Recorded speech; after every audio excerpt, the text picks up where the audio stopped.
नमस्कार। वातावरण, वन्यजन्तु, जलवायु र मानव समुदाय बीचको सम्बन्धको कुरा गर्ने देश संसारको पडकास्ट श्रृङ्खला परा प्रकृतिमा स्वागत छ। यो पहिलो अङ्क हो। यो अङ्कमा प्रकृतिको अघोर सदस्यका बारेमा चर्चा गर्दैछौँ।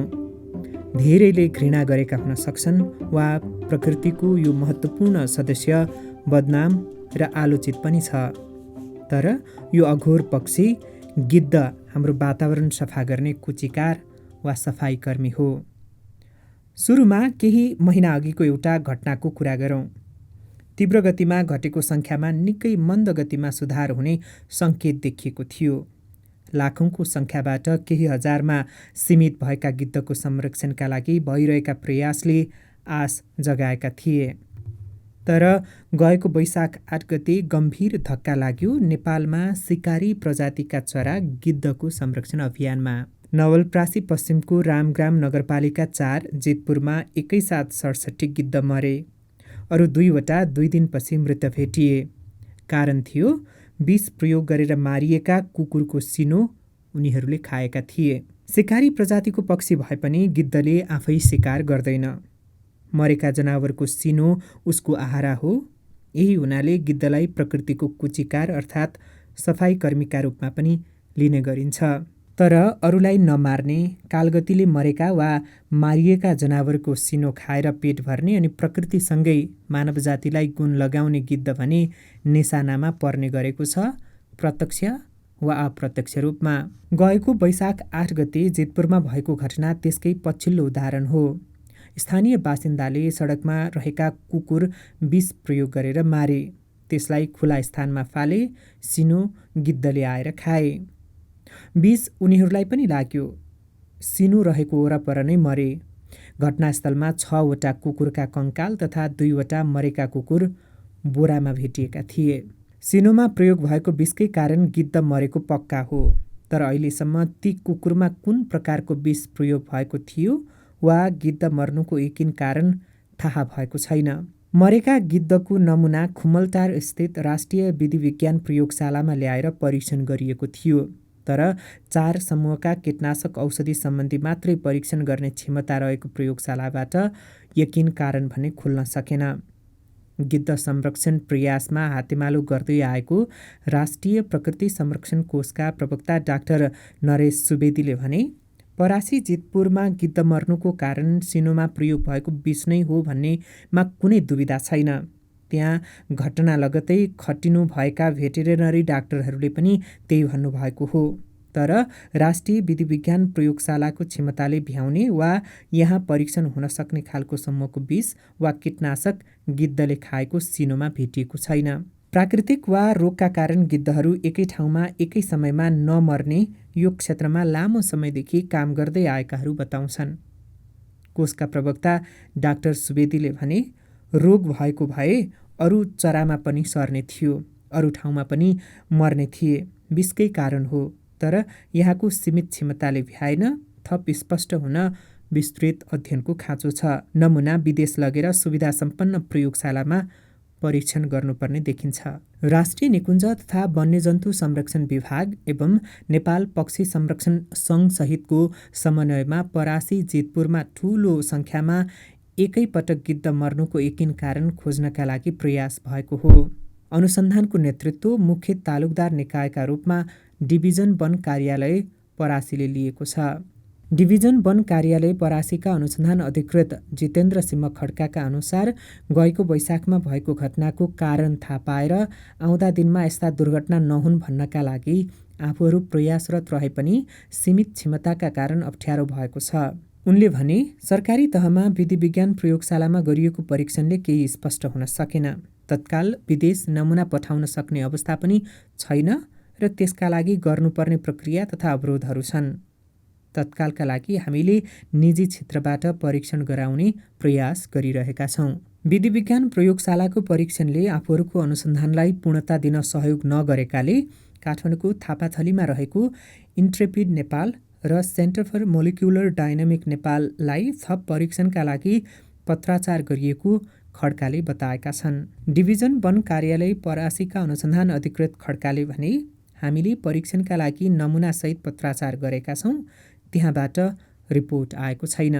आफूहरूले अनुसन्धानको क्रममा रामग्राम 4का वडाध्यक्ष मदन यादवलाई घटनाबारे थप स्पष्ट पारिदिनका लागि आग्रह गरी पत्राचार गरेको, तर त्यसको पनि जवाफ नआएको उनले बताए। जितपुरमा गिद्ध मरेपछि वडाध्यक्ष यादवले गाउँलेले विष प्रयोग गरेर कुकुर मारी गाउँभन्दा 500 मिटर परको खुला ठाउँमा फालेको बताएका थिए। सोही सिनो खाएर गिद्ध मरेको हुनाले आफूहरूले शङ्का लागेका केही व्यक्तिलाई निगरानीमा राखेको उनको भनाइ थियो। तर प्रयोगशालामा भएको परीक्षणमा पनि केही नदेखिने र वडाध्यक्षको तर्फबाट पनि जवाफ नआउँदा घटनाको अनुसन्धान निष्कर्षमा पुग्न नसकेको खड्काले बताए। के भएको थियो त घटना? विशेष गरी चितवन पश्चिमको क्षेत्र गिद्धको बढी चहल पहल भएको इलाका मानिन्छ। गिद्ध संरक्षणका प्रयासहरू पनि सोही क्षेत्रमा बढी केन्द्रित छन्। गएको वैशाख 8 गते नवलप्रासी पश्चिमको रामग्राम 4 जितपुरको खुला चौरमा विभिन्न 4 प्रजातिका 67वटा गिद्ध मरेको भेटिएका थिए। आडैमा 6वटा कुकुरको कङ्काल र अरू 2वटा कुकुरको सिनो बोरामा भेटिएको थियो। चरा संरक्षणको क्षेत्रमा काम गर्दै आएको नेपाल पक्षी संरक्षण सङ्घका फिल्ड बायोलोजिस्ट सहितको टोली त्यहाँ पुगेको थियो। आफूहरूले गरेको प्रारम्भिक अध्ययनमा विष प्रयोग गरी मारिएको कुकुरको सिनो खाएका कारण गिद्ध ठूलो सङ्ख्यामा मरेको पाइएको पक्षी संरक्षण सङ्घका गिद्ध संरक्षण अधिकृत अङ्कित विलास जोशीले बताए। डिभिजन वन कार्यालय परासीका अनुसार वैशाख 10 गते जितपुर नजिकै अरू 2वटा गिद्ध मृत भेटिएका थिए। घाइते अवस्थामा भेटेको एउटा गिद्धलाई भने उपचारपछि प्राकृतिक वासस्थानमा छोडिएको थियो। जितपुरमा मृत भेटिने गिद्धमा डङ्गर गिद्ध 35, हिमाली गिद्ध 31, राजगिद्ध 2 तथा सानो खैरो गिद्ध एउटा थिए। यो घटना पछिल्लो समय नेपालको गिद्ध संरक्षण अभियानका लागि निकै घातक र गम्भीर धक्काका रूपमा रहेको छ। अब गिद्धको अवस्था के छ यसबारे जानौँ। विश्वभर गिद्धका 23 प्रजाति पाइन्छन्। दक्षिण एसियामा 9 प्रजातिका गिद्ध छन् र ती सबै अर्थात् 9वटै प्रजाति नेपालमा पनि पाइन्छन्। नेपालमा पाइने मध्ये डङ्गर, सानो खैरो, लामो ठोडे र सुनगिद्ध अति सङ्कटापन्न अवस्थामा छन्। IUCNले यी प्रजातिका गिद्धलाई अति सङ्कटापन्न सूचीमा राखेको हो।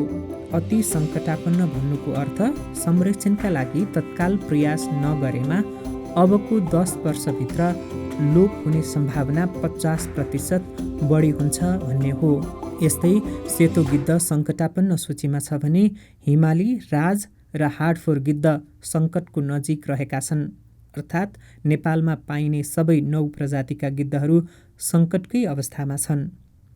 लामो ठुँडे गिद्ध, राजगिद्ध र खैरो गिद्ध जाडोयाममा बसाइँ सरेर नेपाल आउँछन् र बच्चा कोरलेर जान्छन्। अरू 6 प्रजातिका गिद्ध यहीँका रैथाने हुन्। गिद्ध संरक्षणको क्षेत्रमा लामो समयदेखि काम गर्दै आएका तथा अध्ययन अनुसन्धान गरिरहेका व्यक्तिहरूका अनुसार नेपालमा अहिले सबै प्रजातिका गिद्धको कुल सङ्ख्या 20,000 भन्दा कम रहेको अनुमान छ। तर सधैँ अवस्था यस्तो थिएन। सन् 1980को दशकमा नेपालमा 10 देखि 16 लाखको सङ्ख्यामा गिद्ध रहेको अनुमान विभिन्न अध्ययनहरूमा गरिएका थिए। गिद्ध संरक्षणको क्षेत्रमा विगत लामो समयदेखि काम गर्दै आएका कृष्ण प्रसाद भुसालले भने त्यो बेला भारतमा करिब 4 करोड जोडी गिद्ध रहेको मानिन्छ। त्यसपछिको दशकमा गिद्धको सङ्ख्या अति तीव्र गतिमा घटेको थियो। संसारमा सजिलै देखिने चरा 1 दशकको अवधिमा सबैभन्दा तीव्र गतिमा घटेर सन् 1990को दशकमा आइपुग्दा लोप हुने अवस्थामा पुगेको थियो। यो अवधिमा नेपाल मात्रै नभएर दक्षिण एसियामा नै गिद्धको सङ्ख्या अप्रत्याशित र अप्राकृतिक रूपमा घटेको थियो। विभिन्न क्षेत्रबाट भएको अध्ययनले यसरी गिद्धको सङ्ख्या घट्नुमा घरपालुवा पशु चौपायाको उपचारमा प्रयोग हुने औषधि डाइक्लोफेनेक कारक रहेको खुलेको थियो। सुन्निएको वा दुखेको निको पार्नका लागि पशुलाई यो औषधि प्रयोग गरिन्छ। डाइक्लोफेनेक प्रयोग गरेर उपचार गरिएको पशु उपचारकै क्रममा वा 7 दिनभित्रमा मरेमा र त्यसको सिनो गिद्धले खाएको अवस्थामा घातक हुन्छ। सिनोसँगै गएको डाइक्लोफेनेकको विषाक्तपनले गिद्धमा युरिक एसिड बढाई अन्ततः मृगौलाले काम गर्न छोड्ने र केही दिनमै मर्ने गर्छन्। गिद्ध संरक्षणकर्मी भुसालले भने गिद्धले समूहमा खान्छन्। डाइक्लोफेनेक औषधि प्रयोग गरिएको पशुको सिनो खाएको अवस्थामा एकै समय धेरै गिद्ध मर्छन्। सन् 1990 को दशकमा नाटकीय रूपमा गिद्धको सङ्ख्या घट्नुमा पनि यही कारण रहेको मानिन्छ। 30 मिलिलिटरको एक भाइल डाइक्लोफेनेक औषधि प्रयोग गरेको एउटा पशुको सिनोबाट 350 देखि 800 वटासम्म गिद्ध मर्न सक्छन्। नेपालमा सन् 2002 देखि 2011 सम्म पूर्व पश्चिम राजमार्गमा गरिएको सर्वेक्षणमा डङ्गर गिद्ध 91% तथा सानो खैरो गिद्ध 96%ले घटेको देखिएको नेपाल पक्षी संरक्षण सङ्घका गिद्ध संरक्षण अधिकृत अङ्कित विलास जोशीले जानकारी दिए। गिद्धका लागि घातक देखिएको डाइक्लोफेनेक औषधिमाथि सन् 2006मा औषधि व्यवस्था विभाग मार्फत प्रतिबन्ध लगाइएको थियो। त्यसको सट्टा सुरक्षित मानिएको मेलोक्सिक्याम औषधि पशु चौपायको उपचारमा प्रयोग हुन थाल्यो। प्रतिबन्ध लागे पनि बजारमा गएको औषधि अवैध रूपमा बिक्री गरिने तथा प्रयोग हुने क्रम जारी रहेकाले त्यसपछिका वर्षमा पनि गिद्ध घट्ने क्रम जारी नै रहेको मानिन्छ।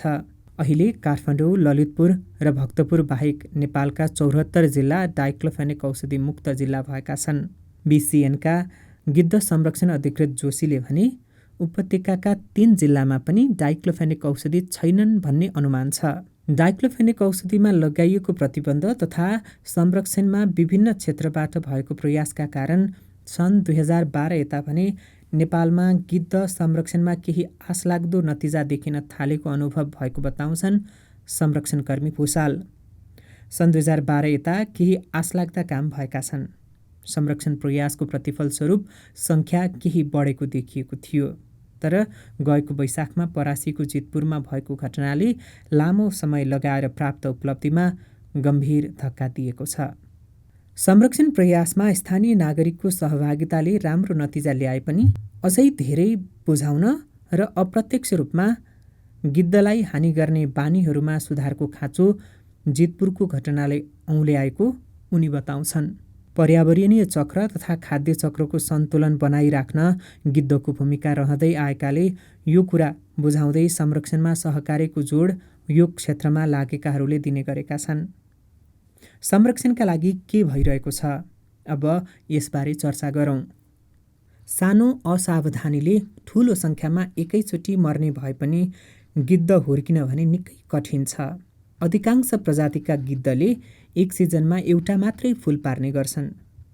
जीवनभरका लागि जोडी बनाउने ठानिएका गिद्धका भाले पोथीले मिलेर गुण बनाउने तथा बचेरा हुर्काउने गर्छन्।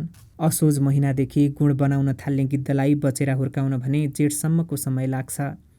गिद्धमाथि विद्यावारिधि गरेका हिमाली प्रकृतिका कार्यक्रम निर्देशक डाक्टर तुलसी सुवेदीका अनुसार औसतमा 35-40 वर्षको आयु हुने गिद्ध वयस्क भएर जोडी खोज्न 4-5 वर्षका हुनुपर्छ। जोडी बनाएपछि गिद्ध छुट्दैनन्। उनीहरूले गुण पनि प्राय एकै ठाउँमा बनाउँछन्। सकेसम्म उही गुण प्रयोग गर्छन्। डाक्टर सुवेदीले भने वासस्थानमा बाहिरी अवरोध वा गुण लगाएको ठाउँमा बचेरा हुर्काउन नसकेको अवस्थामा उनीहरूले गुण सार्दै जान्छन्। गिद्धको संरक्षण तथा अध्ययनमा लाग्दै आएका कृष्ण भुसालका अनुसार नेपालमा गिद्धले पहरासँगै सिमल, साज, साल, पिपल, आँप, सल्लासहितका 13 प्रजातिका रुखमा गुण लगाएको पाइएको छ। नेपाल पक्षी संरक्षण सङ्घले पछिल्लो पटक गरेको सर्वेक्षणमा देशभर 500को हाराहारीमा गिद्धका गुण भेटिएका थिए। गिद्धको बचेरा सफल रूपमा हुर्काउने दर औसतमा 70% हाराहारीमा रहेको छ। यसरी बचेरा हुर्काउन निकै लामो समय लाग्ने र सहज नहुने गिद्धको संरक्षणका लागि पछिल्लो दशकमा समुदायमा आधारित प्रयासहरू भइरहेका छन्। नेपालमा चरा सम्बन्धी अध्ययन तथा संरक्षण अभियानको सुरुवाती चरणदेखि सक्रिय रहँदै आएका चराविद डाक्टर हेमसागर बरालका अनुसार गिद्ध संरक्षण तथा अध्ययनका क्षेत्रमा नेपालमा अरू चराहरूको तुलनामा धेरै काम गिद्धमा भएको छ। उनले भने त्यसअनुसार उपलब्धि पनि भएका छन्। सबैभन्दा ठूलो कुरा जनस्तरसम्म सचेतना लैजाने काममा प्रगति भएको छ। यस्तै अध्ययन अनुसन्धान पनि भएका छन्। तर सचेतनाको आकार अझै बढाउनु पर्नेछ। गएको वैशाखमा परासीको जितपुरमा भएको जस्ता घटनाहरूले लामो प्रयासबाट आश गरिएको उपलब्धिमा पानी हाल्ने काम गरेका छन्। गिद्ध संरक्षणको समुदायमा आधारित अभियान अन्तर्गत नै विभिन्न 7 स्थानमा जटायु अर्थात् गिद्ध रेस्टुरेन्ट स्थापना भएका छन्। सन् 2006मा नवलपरासीको पिठौलीमा नेपालको पहिलो जटायु रेस्टुरेन्ट स्थापना भएको थियो। अहिले रूपन्देहीको गैंडहवा ताल, दाङको लालमटिया र बिजौरी, कैलालीको खोटिया, कास्कीको घाचोक र सुनसरीको कोशी टप्पुमा जटायु रेस्टुरेन्ट सञ्चालनमा छन्। यी रेस्टुरेन्टमा वृद्ध तथा छाडा चौपाईहरूको रेखदेख गरिन्छ र प्राकृतिक रूपमा मरेपछि गिद्धलाई खाना दिइन्छ। यस्तै संरक्षण प्रयासमा गिद्धको अध्ययन अनुसन्धानसँगै सन् 2008मा चितवनको कसरामा गिद्ध प्रजनन केन्द्र स्थापना गरिएको थियो।